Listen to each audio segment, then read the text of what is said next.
Hello students, मैं Ashish Verma, assistant professor law, government law college Ajmer. आज हम LLB second year paper 2.6 labour and industrial law first यानी श्रम एवं औद्योगिक विधि भाग प्रथम विषय पर चर्चा करेंगे। Labour and industrial law first में सिलेबस के अकॉर्डिंग हमारे द्वारा कुल 5 अधिनियमों का अध्ययन किया जाना है। पहला है द ट्रेड यूनियन एक्ट 1926 यानी व्यवसाय संघ अधिनियम 1926। दूसरा the payments of wages act 1936 मजदूरी भुगतान अधिनियम 1936। तीसरा द इंडस्ट्रियल डिस्प्यूट एक्ट 1947 औद्योगिक विवाद अधिनियम 1947। चौथा द फैक्ट्रीज एक्ट 1948 कारखाना अधिनियम 1948। पांचवा और आखिरी द मिनिमम वेजेज एक्ट 1948 न्यूनतम मजदूरी अधिनियम 1948।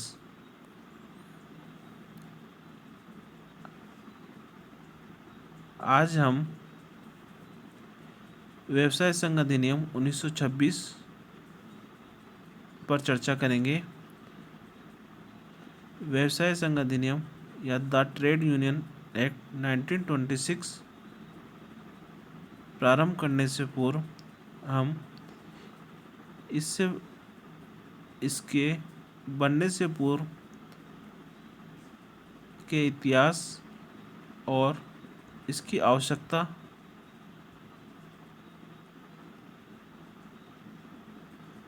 विषय पर चर्चा करेंगे।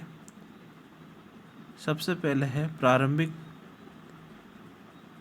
तो इसमें हम देखते हैं कि भारत में श्रम संघों का उद्भव और विकास किस प्रकार हुआ, भारत में श्रम संगठन का प्रारंभ किस प्रकार हुआ, इसका आरंभिक रूप और इसकी वर्तमान स्थिति, इन विषयों पर आज हम इन टॉपिक्स पर आज हम चर्चा करेंगे।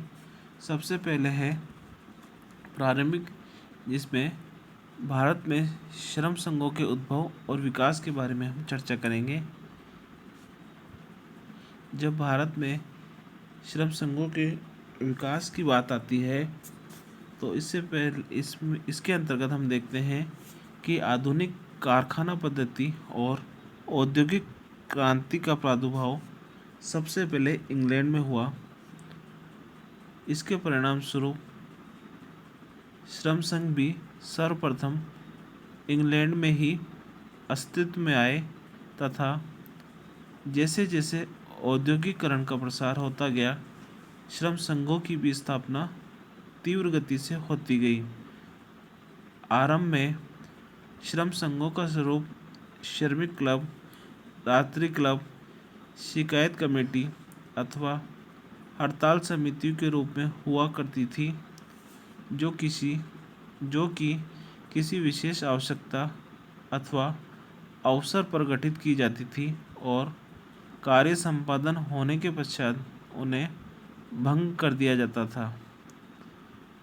परंतु कालांतर में कुशल श्रमिकों ने अपने शिल्पीय एवं व्यावसायिक हितों की रक्षा एवं अभिवृद्धि हेतु ट्रेड क्लबों तथा गिल्ड्स आदि का निर्माण किया।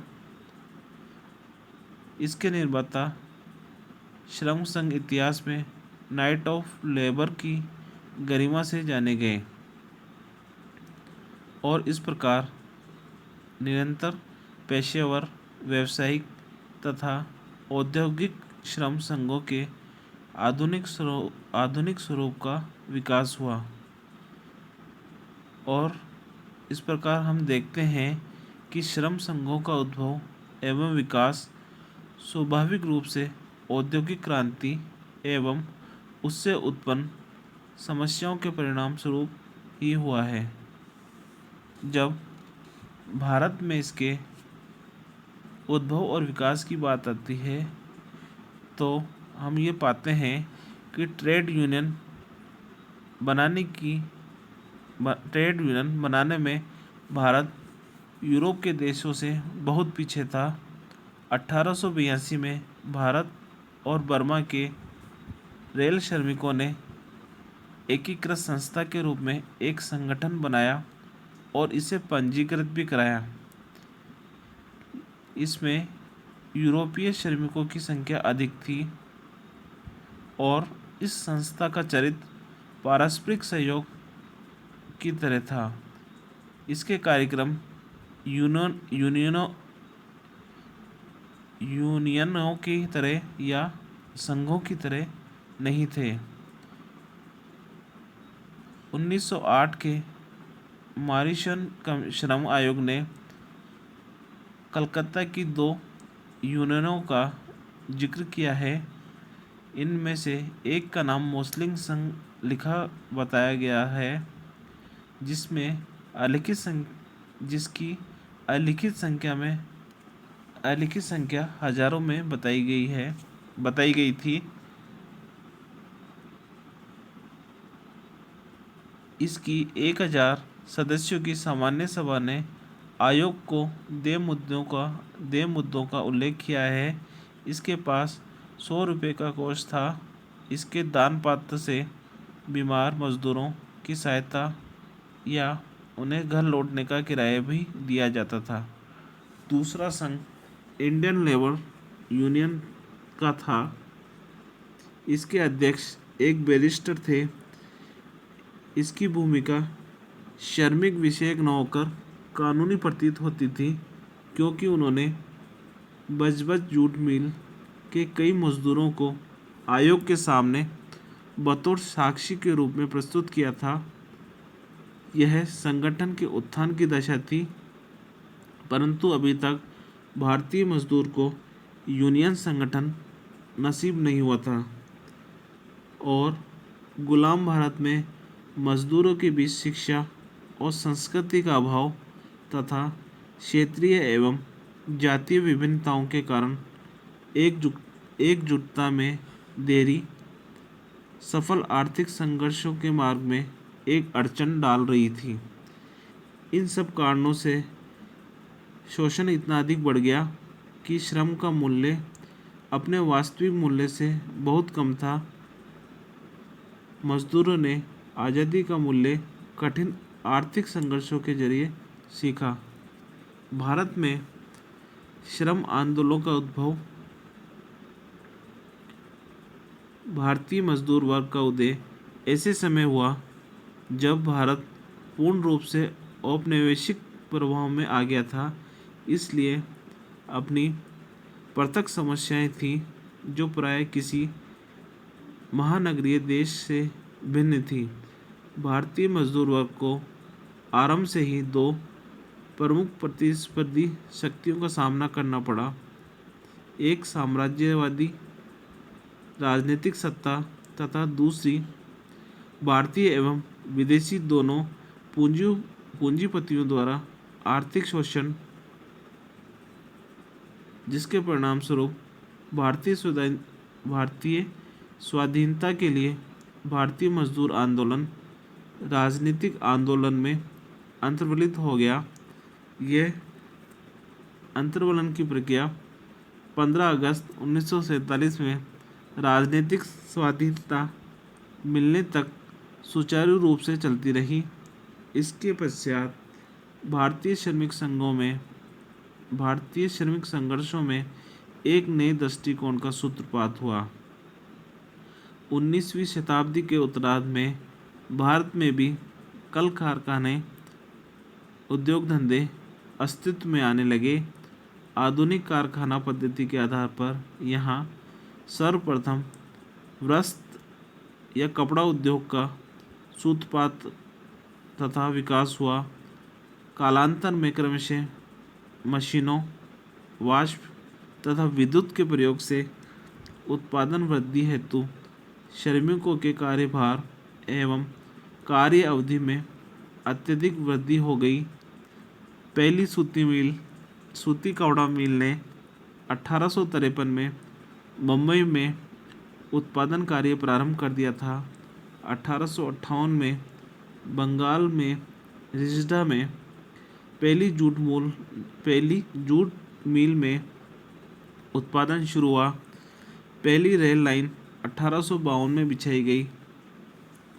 मालिकों ने महिला श्रमिकों तथा बाल श्रमिकों से रात दिन काम लेना आरंभ कर दिया, जो शोषण तथा उत्पीड़न की चरम स्थिति थी। इसके साथ ही श्रमिकों की कार्यदशाएं अत्यंत अमानवीय थी तथा वेतन नगण्य था, जिसके भुगतान की कोई भी उचित व्यवस्था नहीं थी और कार्य की दशाओं को नियंत्रित करने के लिए कोई कारखाना अधिनियम पारित नहीं किया गया था।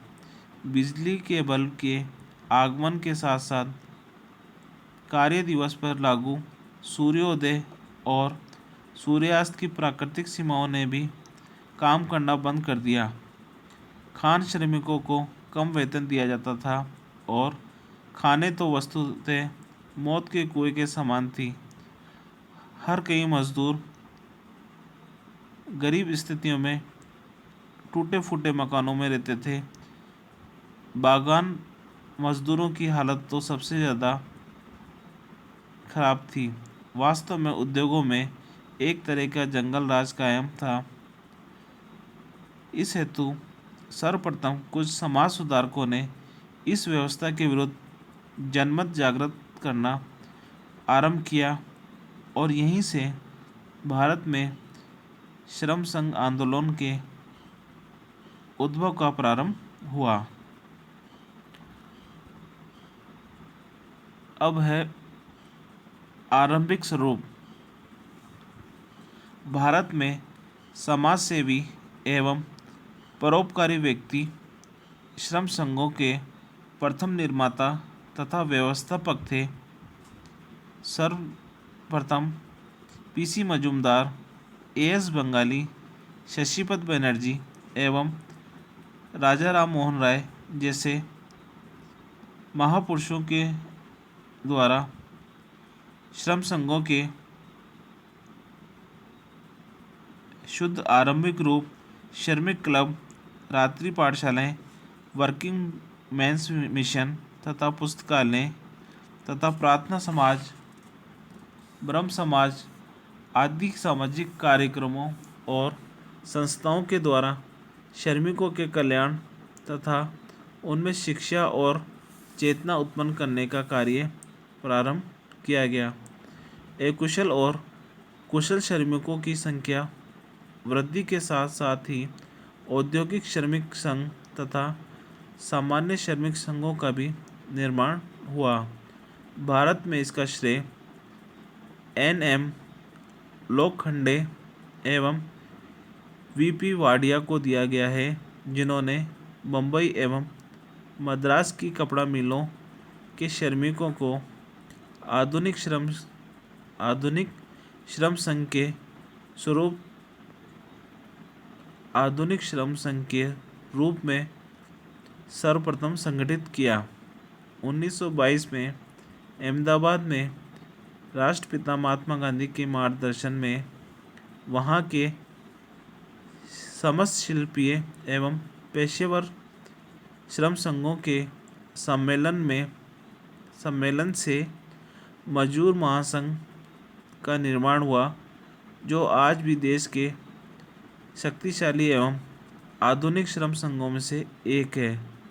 1922 में ही रेल उद्योगों में औद्योगिक महासंघ का निर्माण हुआ, जिसने भारतीय श्रम संघ आंदोलन में एक अहम भूमिका का निर्वहन किया है। प्रथम महायुद्ध में रूस की जन क्रांति जैसी विश्व घटनाओं तथा स्वाधीनता संग्राम के राष्ट्रव्यापी आंदोलन ने भारत के श्रमिक वर्ग को प्रभावित कर प्रतिष्ठा तथा श्रम संघ आंदोलन को दिशा निर्देश तथा गति प्रदान की। 1919 में अंतर्राष्ट्रीय संगठन की स्थापना एवं उसके परिणाम स्वरूप 1920 में भारत के प्रथम केंद्रीय श्रम संगठन all India trade union Congress AITUC के अस्तित्व में आने के साथ ही भारत में श्रम संघों के प्रतिनिधित्व एवं परस्पर संबद्धता के युग का आरंभ हुआ। 31 अक्टूबर 1920 को मुंबई में ट्रेड यूनियनों के प्रथम राष्ट्रीय सम्मेलन का दीक्षांत समारोह और भारतीय मजदूरों के पहले केंद्रीय संगठन अखिल भारतीय ट्रेड यूनियन कांग्रेस एटक या AITUC का जन्म हुआ। इस सम्मेलन में 800 प्रतिनिधि उपस्थित थे जो इससे संबद्ध 60 श्रम संघों और 40 सहानुभूति रखने वाले श्रम संघों के 5 लाख से भी अधिक मजदूरों का प्रतिनिधित्व कर रहे थे।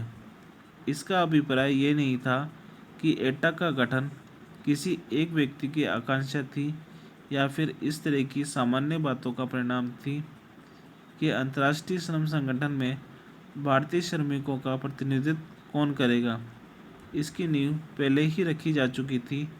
इस महान ऐतिहासिक घटना ने एक संगठन का परिचय कराया जो ट्रेड यूनियनों को, जिन्हें मजदूर के संघर्ष और एकता ने उनके काम के भिन्न भिन्न स्थलों पर सामने ला दिया था, एक केंद्रीय निर्देशन प्रदान कर सकती थी। भारत का मजदूर वर्ग और इसका ट्रेड यूनियन आंदोलन इस प्रकार निर्णायक स्थिति में पहुंच गया। भारतीय व्यवसाय संघ अधिनियम 1926 पारित किया गया, जिसमें कुछ न्यूनतम शर्तों के अंतर्गत ट्रेड यूनियनों को विधिक मान्यता प्रदान कर दी गई। अधिनियम के अंतर्गत ट्रेड यूनियनों के पंजीकरण की व्यवस्था की गई तथा पंजीकृत ट्रेड यूनियन को कतिपय अधिकारों तथा उन्मुक्तियों के साथ सुसज्जित किया गया। स्वतंत्रता प्राप्ति के पश्चात ट्रेड यूनियन आंदोलन में बिखराव आ गया। प्रत्येक राजनीतिक पार्टी का अलग अलग ट्रेड यूनियन केंद्र हो की प्रक्रिया आगे बढ़ी है और यहाँ तक कि अब क्षेत्रीय पार्टियाँ भी अलग अलग ट्रेड यूनियन केंद्र बनाने की कोशिश में लगी हुई है। इस स्थिति में स्वतंत्र, असंबद्ध व औद्योगिक श्रम संघों की प्रवृत्ति बढ़ी है। बेईमान और स्वार्थी लोगों द्वारा मजदूरों को और ज़्यादा बांटने और उन्हें भटकाने का षड्यंत्र किया जा रहा है। इस प्रकार दोनों प्रक्रियाएं साथ साथ चल रही है। जबकि बिखराव चल रहा है, एकता की ज़रूरत है और इच्छा भी व्यापक रूप से बढ़ती जा रही है। ज़्यादा से ज़्यादा संयुक्त कार्रवाइयाँ और स्थायी संयुक्त फोरम पैदा हो रहे हैं। इस प्रकार भारत में व्यवसाय संघों का उद्भव, इसका विकास, इसका प्रारंभ, इसके आंदोलन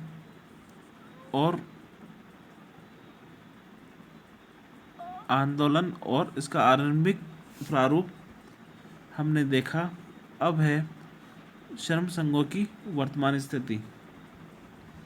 भारतीय श्रम संघ आंदोलन अनेक टुकड़ों में बटा हुआ है जो विभिन्न